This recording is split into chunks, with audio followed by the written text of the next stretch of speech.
Perkenalkan, nama saya Rianti Malau. Saya dari Sekolah Tinggi Pastoral Santo Bonaventura Delitua. Di sini saya akan menjelaskan sedikit materi tentang aliran filsafat pendidikan progresivisme. Langsung saja saya jelaskan. Yang pertama itu pengertian dari progresivisme. Ini merupakan aliran filsafat yang merujuk pada pengalaman pendidikan yang dikembangkan dari filosofi pragmatisme dan sebagai protes terhadap pandangan perennialisme dalam pendidikan. Filsafat ini juga berpendapat bahwa pengetahuan yang benar pada masa kini belum tentu benar di masa yang akan datang. Di sini dalam aliran progresivisme ini ada 4 tokoh yang terkenal.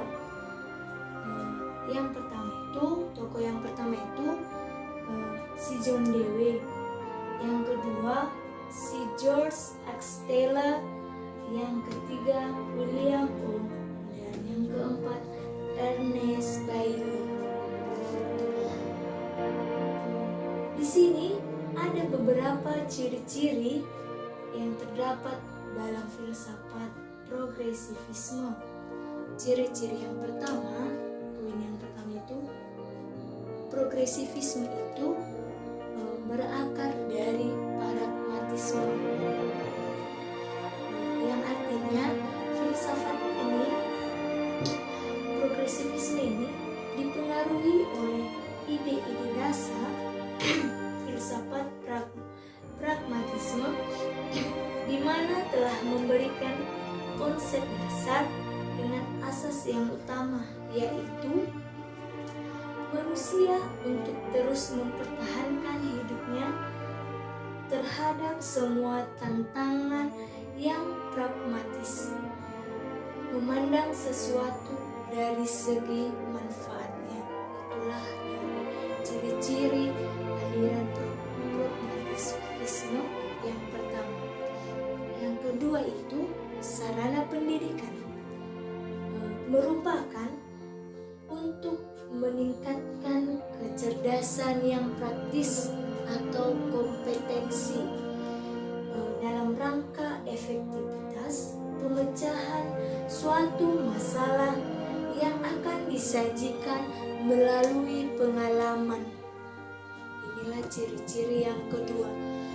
Yang ketiga itu nilainya harus bersifat relatif, terutama nilai terhadap duniawi, menjelajah aktif, dan konsekuensi perilaku. Yang ketiga inilah ciri-ciri dari filsafat progresivisme. Yang kedua atau yang B, kita masuk ke dalam penerapan filsafat dalam dunia pendidikan. Di sini filsafat progresivisme itu merupakan suatu aliran filsafat yang menuntun untuk selalu maju, aktif, inovatif, dan dinamis. Dengan pengalamannya, siswa akan mampu menghadapi dunia. Dalam kaum progresif ini menekankan pada bagaimana kita berpikir, bagaimana cara berpikir, bukan apa yang kita pikirkan. Dalam tujuan pendidikannya juga untuk memberikan keterampilan dan cara untuk memecahkan masalah, sering disebut juga dengan problem solving, yang bermanfaat untuk dapat berinteraksi dengan lingkungan yang berada dalam proses perubahan secara terus-menerus. Pendidikan juga harus berpusat kepada anak didik dengan diberikan kebebasan dalam menentukan pilihannya, bukan kepada guru dengan penekanan pada minat siswa, atau disebut juga dengan students interest. Kurikulum yang baik di dalam dunia pendidikan disebut dengan kurikulum yang eksperimental, yaitu kurikulum yang setiap waktu dapat disesuaikan dengan kebutuhan. Inilah penerapan filsafat progresivisme dalam dunia pendidikan. Yang ketiga atau yang C, terdapat kelebihan dan kelemahannya dari aliran filsafat progresivisme ini. Pertama kita akan membahas dari kelebihan dari progresivisme. Poin yang pertama itu, nilai-nilai yang dianut bersifat fleksibel terhadap perubahan. Jadi nilai-nilai yang dianut ini dalam progresivisme ini harus bersifat fleksibel dan tidak akan berubah-ubah. Yang kedua, toleran dan terbuka sehingga menuntut untuk selalu maju bertindak secara konstruktif, inovatif, dan reformatif aktif serta dinamis. Inilah poin yang kedua dalam kelebihan progresivisme. Yang ketiga itu, anak didik harus diberikan kebebasan.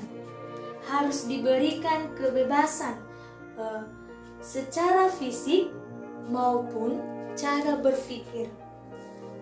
Kegunaannya untuk mengembangkan bakat yang ada pada siswa.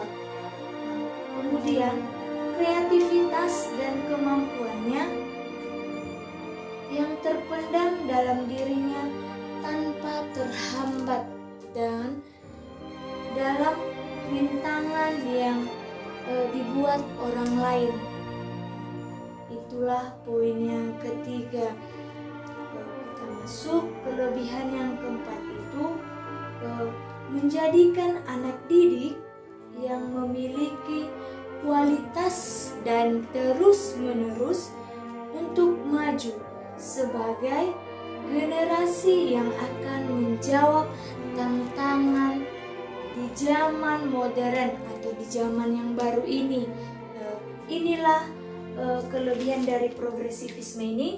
Inilah ada 4 poin.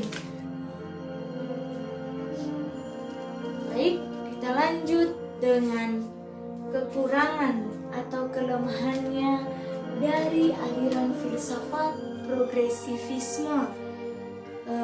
Yang pertama itu, progresivisme terlampau menekankan kepada pendidikan individu. Progresivisme ini terlampau ditekankan pendidikan itu terhadap siswa. Makanya disebut sebagai kelemahannya. Yang kedua itu, progresivisme bergantung kepada minat si anak dan secara spontan gitu. Harus bergantung kepada minat. Dan yang ketiga itu, poin yang ketiga, siswa merencanakan sesuatu sendiri dan mereka tidak bertanggung jawab terhadap hasil dari tugas-tugas yang akan dikerjakannya. Inilah sebagai kekurangan atau kelemahan dari aliran filsafat progresivisme. Baiklah, inilah yang dapat saya paparkan atau saya sajikan. Jika ada kata-kata saya yang lebih tidak baik atau kurang sempurna, saya minta maaf. Sekianlah hasil dari paparan materi yang saya sampaikan. Selamat siang.